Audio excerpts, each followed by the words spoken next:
Right, members, if we could reconvene the meeting, please. I am very sorry that we did that, but I think it is quite helpful to have the webcast if at all possible. And I'm told that we're live again. So we return to item number 15, which is the MITP, and I've got two speakers left. So Councillor Hickson, followed by Mr. Passport, please. Thank you, Chairman. Okay, so the report doesn't seem to have any timeframes. It's quite wishy-washy. So we've got it's saying further 6 months. Is that October?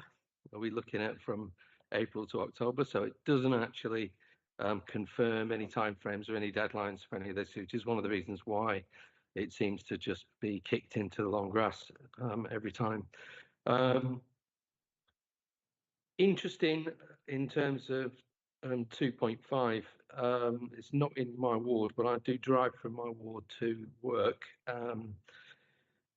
in term time, and that particular junction is quite dangerous. So if you are in Farley Lane trying to turn right, or in Fountain Lane trying to turn right, you end up getting stranded in the middle of the road there. The markings on the road have worn away. So it is quite a dangerous situation as it is. So although there's several safety and design related issues with deliverability of a new scheme, the scheme as it stands at the moment isn't safe. Thank you. Yeah, I would concur with the comments that you've made, Councillor Hickson. You know, unfortunately, this isn't just a one-off, a report like this. You know, we keep getting all the sort of aspiration, and which is why I really laboured the point at the beginning of the meeting. We need to start having some pretty firm numbers. I know that it's been specifically requested by Paul Carter and Mr. Chittenden, and I think. I don't think I think the sort of the view of the room is very much that you know, we're sort of 8 years down the line now of the integrated transport package. It was certainly a thing before I was a county councillor. We've seen one junction improved. We've seen another junction started and stopped. We need to start getting some certainty, but thank you. And last speaker on the subject is Mr. Passmore, please. Yeah, thank you, Chairman. Obviously focusing on initially Fountain Lane, as Councillor Hickson points out, Councillor Sweetman has been working very hard to try and get the junction painted. And if we can't even get it painted after 3 or 4 attempts of writing to the Cabinet Member for Highways in Kent County Council, the chances of getting the Fountain Lane junction properly rebuilt, I think, is very low. And echoing Councillor Cooling's point of view, I think we're misleading ourselves if we believe we're going to see Fountain Lane improved. Having said that, I think the emphasis has to go on Hermitage Lane in its broader context. Hermitage Lane is a particularly challenging route. It's effectively become a strategic route. Now we have the hospital on it. And it's also challenging because it runs across the borough boundaries, and we need to look much more holistically at how that whole area operates. I've been talking to the chief executive of the hospital recently. They've got ideas of how they want to see the area improved and make it easier for both their staff and patients to get to the hospital. And I think we really need to be looking at Hermitage Lane in a much more holistic way across the borough boundary. Thank you. Thank you very much, Mr. Passport. So I've got no more speakers on that item. It is an item for noted. I take it, members, that that's noted.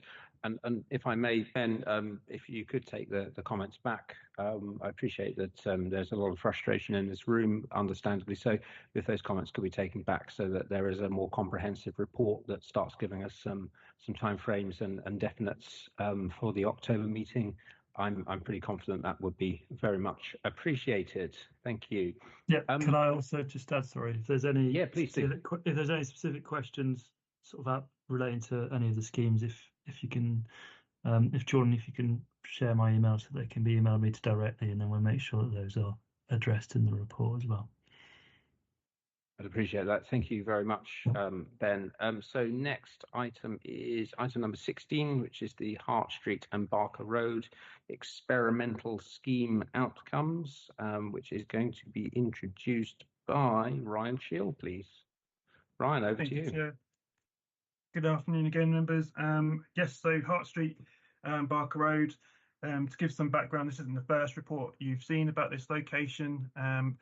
We have been working for many years with the local residents, businesses and elected officials in this area, partly because of the congestion and high safety concerns which were prevalent before COVID and the lockdown, but also those which were much more visible during lockdown, which caused a lot of congestion, which affected not just Hart Street and Barker Road, but also out onto the Gyratory and the A20.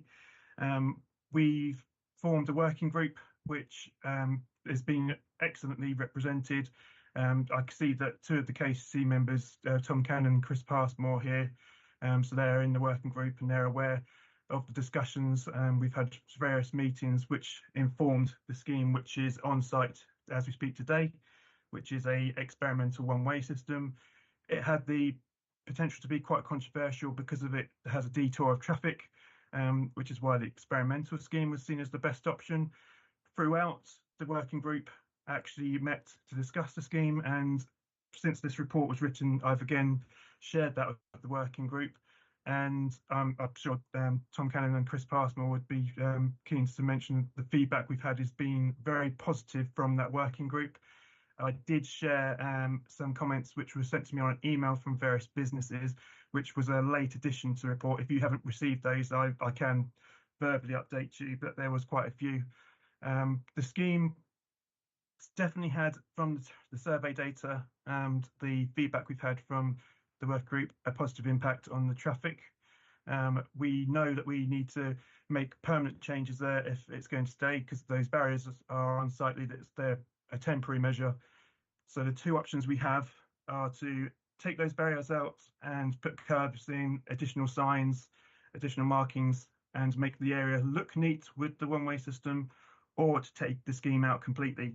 We already have the funding. We had a successful bid for the additional works to carry out either one of those scenarios, and we have already got a gang and a contractor in place to implement whatever recommendation the JTB suggests today. Before Christmas is the intention. Happy to take any other questions on that. Thank you very much, Ryan. So to speak, I've got Councillor Jeffries and Mr. Passmore. If I can go to Mr. Passmore first, because he's the local county member, I will come straight back to you, Councillor Jeffries, if that's all right. Yeah, thank you, Chairman. Just to reiterate what the officer said, there's been very positive feedback, certainly through social media, on the amendments that have been made to Hart Street. Initially, there was quite a lot of resistance and it didn't seem as if it was going to work, but people have now got used to the idea. It's settled down. People understand the routine, how you do actually go to McDonald's around the long way and can get out much more quickly. So I wholeheartedly endorse the scheme. Thank you, Chairman. Thank you very much. I don't have to go down there now since they open to drive-through at Junction 8, but if it ever shuts, I will enjoy using the one-way system. Councillor Jeffries. Thank you. Item 16, we've got something positive on the agenda, so I'm really pleased. My ward does, I think I'm within about 10 metres of Hart Street. So I personally welcome the report, and having spoken with Councillor Minham, who's new in Fant Ward, she's very keen as well. So very pleased to see it progressing. Thank you. Well, thank you very much. I can't see that anyone else has indicated. Councillor Wilkinson. Thank you, Chair. I've heard reports that the accessibility around the station for pedestrians is pretty dangerous. There's no drop curbs and it's inaccessible for wheelchairs. So I was wondering if that could be looked into. Thank you. And over to you. Yeah, of course, we can look into the changes for the drop curbs. We will also be putting drop curbs at the new curb line at the junction of Hart Street and Barker Road. So that's already in the design, and we will be looking at the wider area as well. So including, as you mentioned, Councillor Wilkinson, all the way up the single lane section of the one way as well. Thank you very much. So there is a proposal in the papers at paragraph 7.1, which is to make the one-way experimental scheme on Hart Street permanent. So I'm happy to move that. Do I have a seconder? Mr. Passmore, thank you. All those in agreement? Anyone to the contrary? No. Thank you very much. That is certainly carried, members. Thank you very much for that. Next, we move on to A229 Bluebell Hill Improvement Scheme, which is going to be introduced by Victoria Soames. Victoria, over to you, please. Good evening, everyone. My report has outlined the development work that has gone into the scheme up to the submission of the SOBC, which was delivered to DFT in December 2020. We were informed in October 2023 that work could progress to the next stage. Unfortunately, we weren't able to make any developments to the scheme in that intervening period. So work has now started, and we reappointed ACOM as our consultants to do some further design development and to undertake the outline design and outline business case for the DFT. Work that is ongoing at the moment is that the development of the options that we currently have on the table. We are looking at some potential opportunities for improvements to some of the elements of the scheme in those options. And we've been able to do that with better modelling information that we have as we've changed traffic models that we've been using for the development of the scheme, and now use the Kent transport model.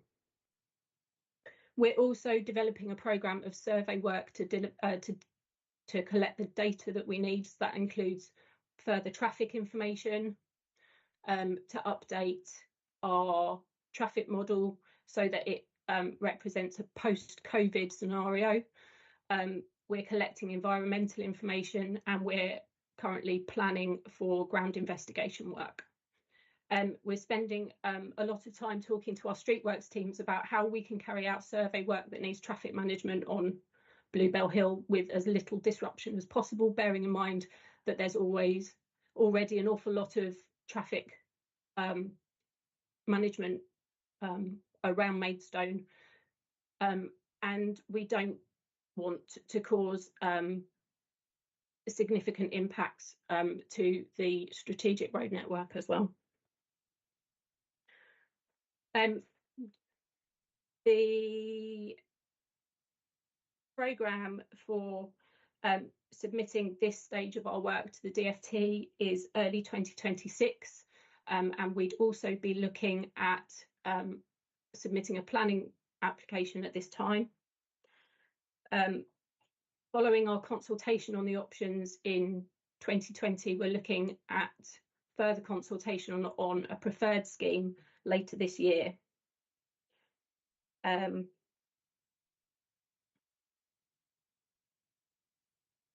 We do have some funding pressures on the scheme.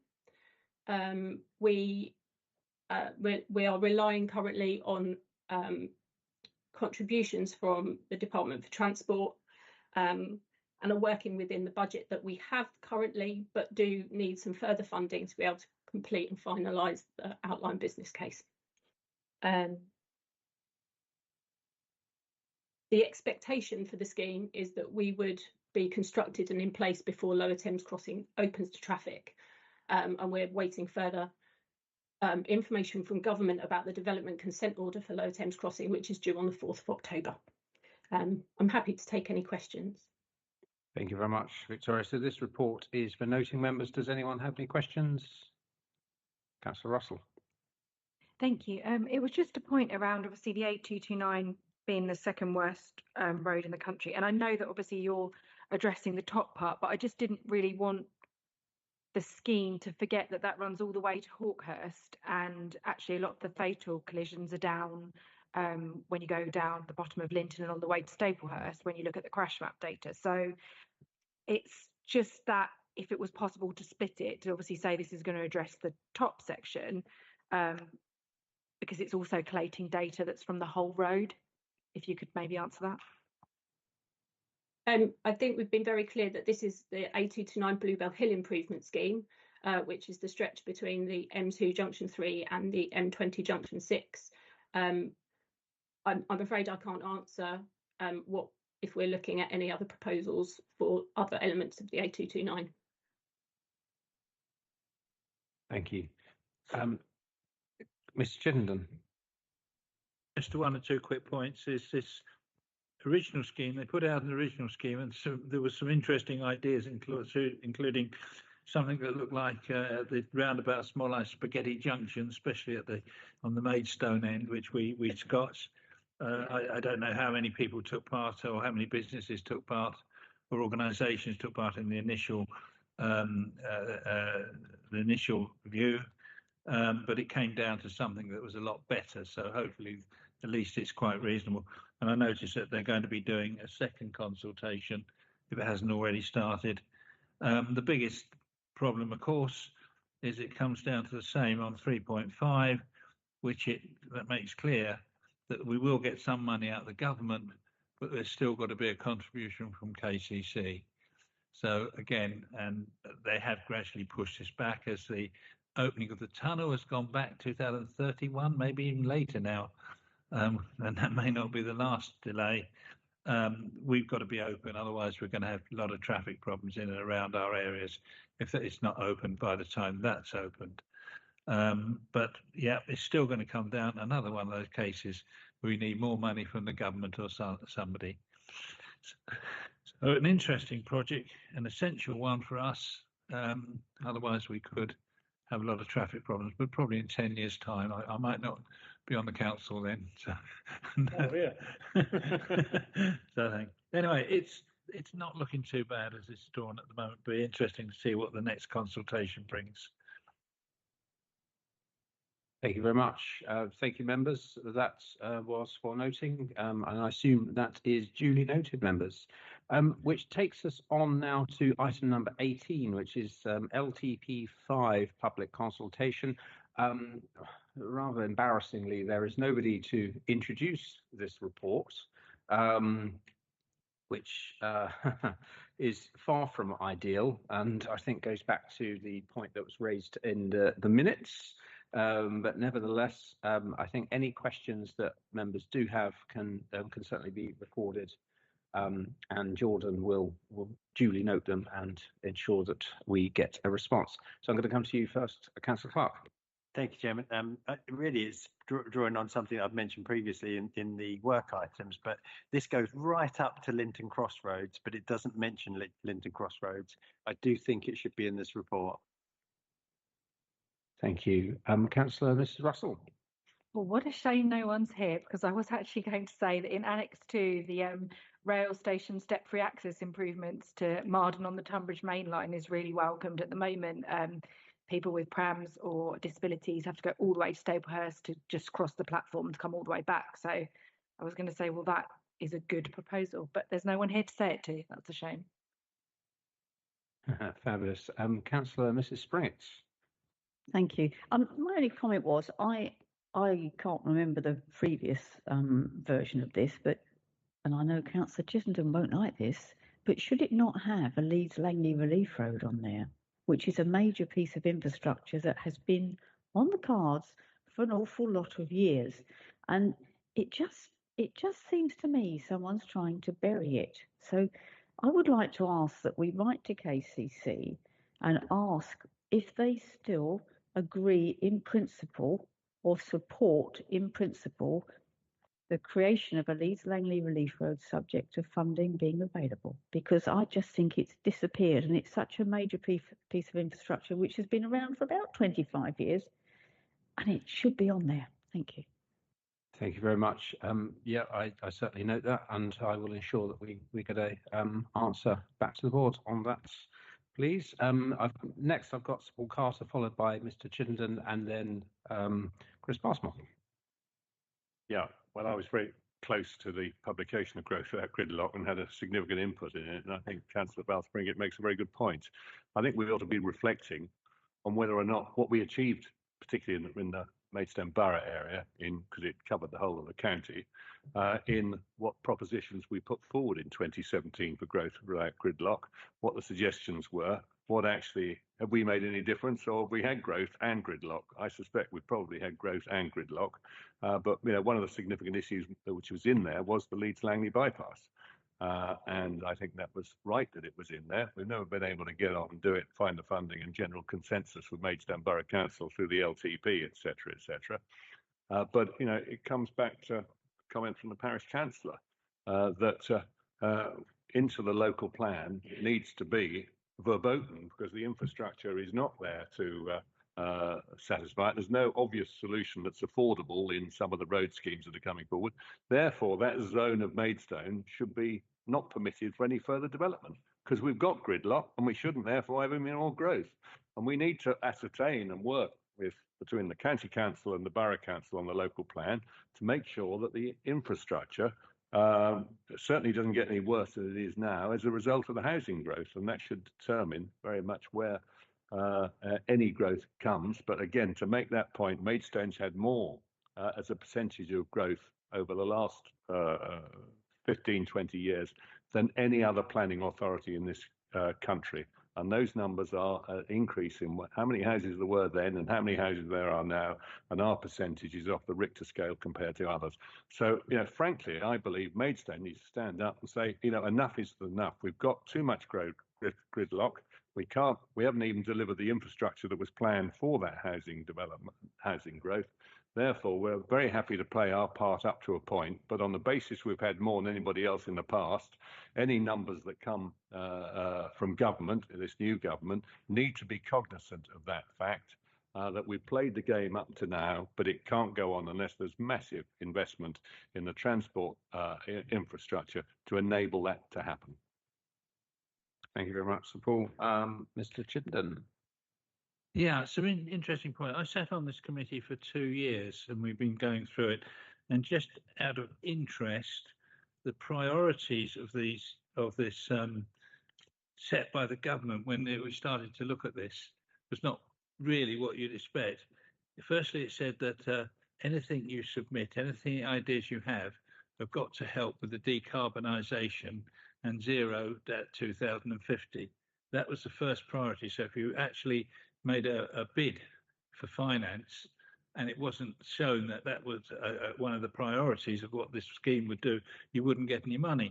And the second thing is that when we were working on it and subsequent, and it does say, I mean, this is only a part of the whole thing. It's about 50, 60, 70 pages long, the whole scheme for the whole of Kent. It does say that virtually none of these are affordable unless we get outside money to help them. And that's the biggest problem. But I will say, with regard to what you said about I wouldn't be happy. No, I've never thought it was a viable proposition. Kent, about 4 years ago, Paul, actually turned around after another 2 or 3 years investigation, came up with 2 options for people to look at, actually turned around and said, no, that's it, we're stopping now, we're not taking this any further, because you're talking about £100 million, and there's probably going to be 13,500 extra houses over and above what would be being demanded. That's why they brought it to a stop. Now, if somebody said to me, why don't we just look at a Leeds bypass, I'd be on top of it, and I really would, because I think they deserve one. But at the moment, it's not in the pot, and 100 million, which maybe 60% from government in due course, is not. And last point, town centre traffic relief, including consideration of a new bypass. So it is actually in here, but it's in the top left-hand corner of the map, about halfway down, into consideration of a new bypass. It was kept in because Maybe it still is the long-term ambition, but nobody's doing any work on it at present.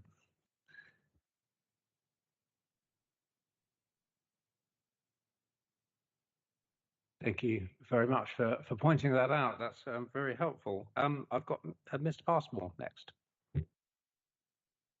Yeah, just very briefly to put a plea in for step-free access to Barming Station as well. It's incredibly important if it's going to service Maidstone Hospital properly, and also potentially southern access as well to Barming Station is something we badly need.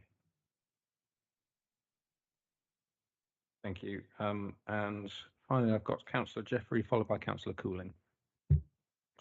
Thank you. Right, a couple of brief points first, just to mention to anybody watching on YouTube, Maidstone Borough Council's consulting on its LC WIP, the Local Cycling Walking Improvement Plan. Please do that one as well as this one. Secondly, Maidstone Barracks needs some step-free access. None at all there at the moment. Just in general, though, I mean, there's some warm words in section 2.5 and stuff on, I think, point 8 about growing public transport. But we're seeing bus services decimated. I mean, it kind of warm words, but the reality seems quite different. My main point, obviously Maidstone Borough Council's got a new administration. One of the things we want to do is something a bit more radical than what we're seeing here. So I'm really hoping that particularly Kent County councillors and parish councillors around the borough will be happy to work with us on building a radical new vision for transport around Maidstone. It's going to take us a while, but hopefully you're on board with that. I'm sure none of us can wait to see your radical vision, Councillor Jeffrey. Councillor Cooling next.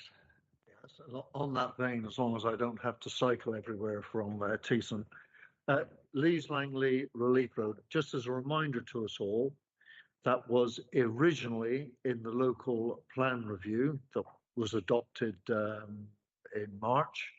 It was originally in that when it went to Reg 19. Then it was knocked out because the inspector quite rightly said, is it in or is it out? And it was a very halfway in. And then there was the plea to put back in a condition into the local plan review that was adopted that the Lees Langley Relief Road is bottomed out, whatever that means.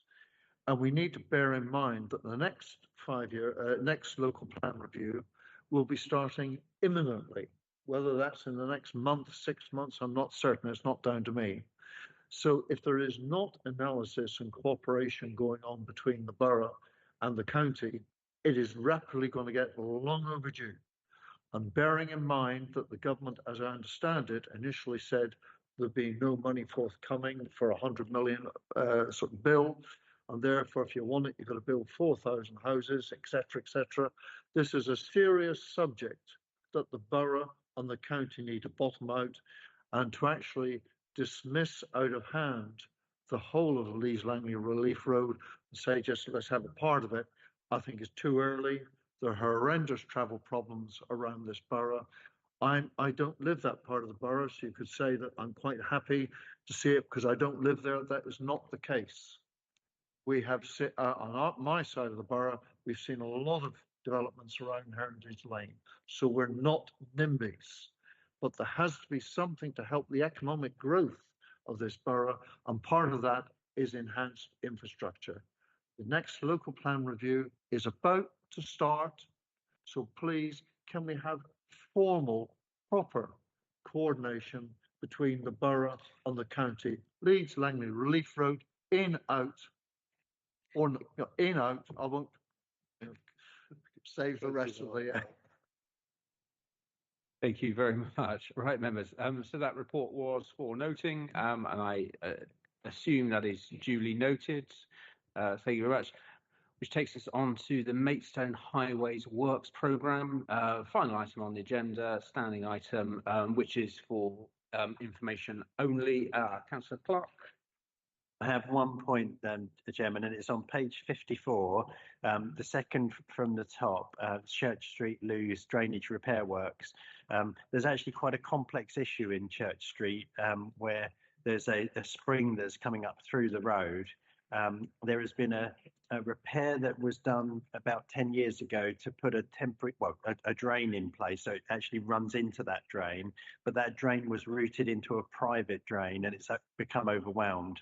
I had spoken offline with Kevin last week, Kevin Gore, and I will be providing an update to him on the background to that case. But he had suggested in that discussion that perhaps we reopen this item, and make that the sort of mechanism for us to carry on with the works in Church Street. Thank you very much for that, Councillor Clark. And Kevin, I can see that you're still online, so I'm sure you've noticed that and hopefully got that under control with Councillor Clark. Councillor Cooling. A very short comment. So the councillor over there, forgive me, I don't know your name. You mentioned the road markings at the Hermitage Lane junction. Can we please, the next time we see this, can we see that those road markings are down for refreshing as a matter of some urgency? Apologies. Thank you very much. If that can be taken, sorry, Councillor Sweetman, I suspect that's on the same issue. I have really got to say, along the same lines, yet the Fountain Lane road markings are getting ridiculous. You can't see them. I've sent various emails. We've had promises to have them done twice, and the second time they even turned up, but they couldn't cover the traffic lights. So yes, please get them road markings done. Thank you. Thank you very much. I don't expect to see that coming back to the board next time, but perhaps Mr. Passmore and Mr. Cannon, you could ensure that that is done. Other than that, no one else wants to speak. Thank goodness. We have come to the end of the evening. Thank you very much, members. And I now declare this meeting closed. Thank you.